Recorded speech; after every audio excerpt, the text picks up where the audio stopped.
I would like to talk about the impeachment proceedings around President Joe Biden because for a couple of reasons. One, I feel like we all were a little bit distracted when this really hit a crescendo because it was a weird news week with the Titan sub and, the war in Ukraine and all of that. And I feel like those distractions are on purpose. I can't prove it. I have not done a content analysis, but I do very much feel like this is something we are not supposed to be paying attention to. And I also feel like it's something that we should. Look at this headline today from the Wall Street Journal. Is it even possible? Where are Republican probes headed? And is impeachment possible? So, okay, they're presenting this to you as a partisan thing, not at all that maybe the Biden family has been selling political favors that do not benefit the American people and only benefit the Bidens. No, not with that headline. It's just, are Republicans doing partisan things that are called impeachment? Let's look at the difference when Trump was under impeachment. This was from, what is this dated? I can't see it now. Can you see it? It's not loading for me. 2021. It says January 11th, 2021. Yeah, it's the House that moved to impeach Trump, not Democrats. It was the House that was presented as Congress, as something that was being done on behalf of us by our elected leaders. Recall that President Trump was impeached for January 6th, and he was impeached for asking Ukrainian President Zelensky to investigate Joe Biden's financial ties to Ukraine, which now is the crux of this impeachment. So there was something there that President Trump was looking after. Now, we were told at the time that was considered a political favor because Joe Biden was set to be his rival and that was asking Ukraine for a political favor for his upcoming campaign. But we now know that the Bidens do have financial conflict in Ukraine and China and other places. The House Ways and Means Committee showed that Ukrainian energy company Burisma offered at least $5 million worth of bribes to the Bidens. Just a few weeks ago, James Comer said that these bribes are not just $5 million, that they may even get as high as $30 million in illegal bribes to the Biden family. And they've been asking and seeing financial records showing as such. Watch him say this to Maria Bartiromo just a few weeks ago. If this is all true about a sitting president when he was vice president, influence peddling, accepting money from foreign nationals so that he could turn around and make changes in policy for America so he could pocket the money, if that's true, why isn't he impeached already? And if it's true that the FBI is doing nothing about it, why isn't Christopher Wray on his heels as well? Those are great questions I ask every day.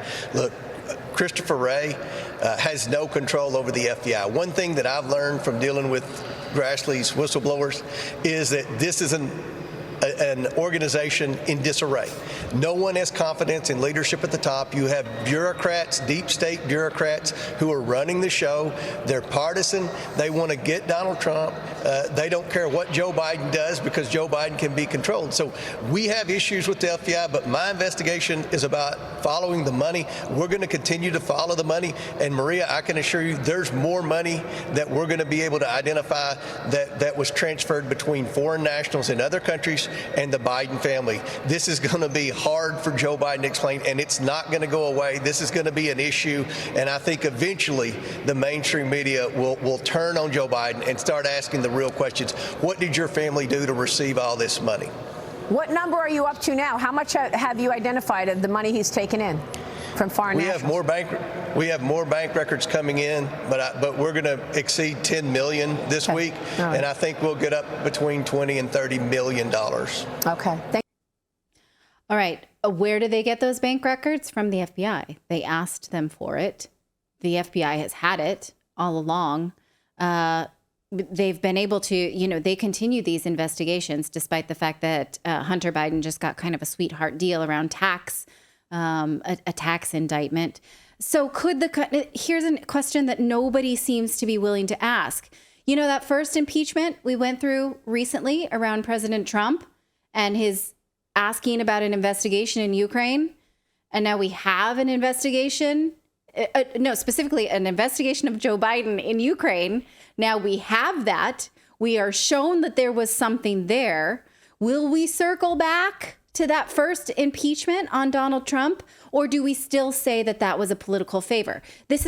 I'm not leading the question. I'm not leading the answer here. I don't have an opinion whether or not that was a political favor. Well, I do, but I haven't thought it through for the purposes of this segment, and I don't want to go there.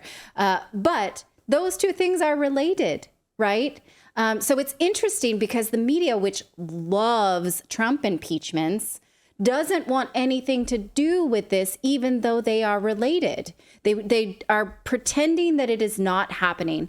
Now, again, I think that we were all diverted from paying attention to this during the week of the Titan submarine search. And I admit I was just as riveted by that as everybody else. But the possible impeachable offenses pertaining to the president's financial ties to foreign actors, previously denied by the Biden campaign and continuously denied by the White House, when we're just told, well, there's proof there, but nothing's changed. But we have this proof now. Can you comment? No, because nothing's changed. That's what we get out of Karine Jean-Pierre. Several IRS whistleblowers have also shown these incriminating bank records when they have been testifying recently. And they showed this text exchange between Hunter Biden and a Chinese business one. One of them, again, showed Hunter Biden. Someone typed it out nicely in this text exchange. And then someone on Twitter was like, this is not what messages look like on WhatsApp. Because someone just typed it out. This was brought in a briefing, a legal briefing by IRS whistleblowers. They didn't actually print out WhatsApp. But you can see what they said here. I'm sitting here with my father, and we'd like to understand why the commitment made has not been fulfilled.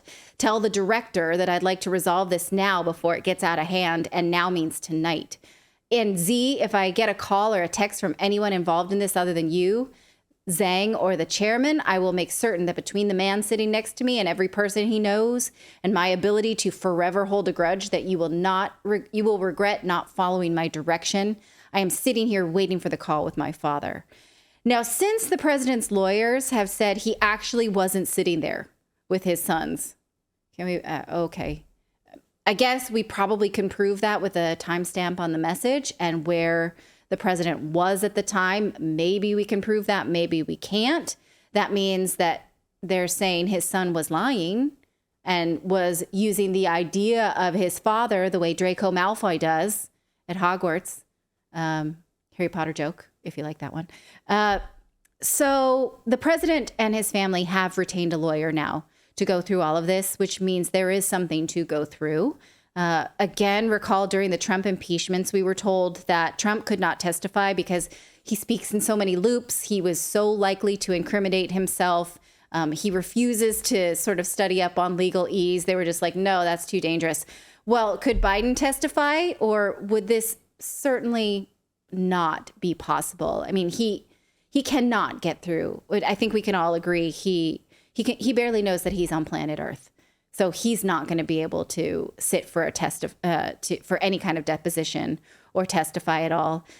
So I do think we should watch this. It does seem very much that political favors have been sold, which means they are selling out the American people, saying these decisions will be made for money, not for what's best for everybody. We should watch this not as a partisan move, but as an actual attempt to root out corruption from both sides. Any response to this, David or Philip? Nope. You don't have to. Okay. All right. Yeah. No is an acceptable term. I wasn't really watching the chat. Do you any kind of sentiment about this that you guys can get a sense of? No. Okay. Oh, I can't see the chat where I'm at. David might be able to, but it's too far away for me. I can see that it's going, but I can't read it from here. It's on my other computer. Okay. So I'm striking out here. I'm on my own. Well, that's all I have to say about it. I would love to know what you have to say about it. If you think there is even such a notion as equal justice under the law, or if this will just be swept under the rug, like, oh, that's what Republicans are doing. And, I mean, we got a lot of press under the Trump impeachments. It made the media a lot of money. They really loved it. They don't seem to want to touch this one. And they can make just as much money. Like, I don't know. You could be self-serving about it, and you also could just be fair and cover it. And they don't seem to want to. But we took that on, And we're done with that for now. So I'm sure we will circle back around. Thank you so much for watching this segment here at Redacted. We are live every day at 4 p.m. Eastern Time, trying to share the stories that the mainstream media will not cover. You should also come over and join our community of Redacted Rebels over at redacted.inc. That's our private locals community where we can share exclusive content that we simply cannot share here on YouTube. Come over and join the rebellion together right now by going to redacted.inc. We'll see you next time.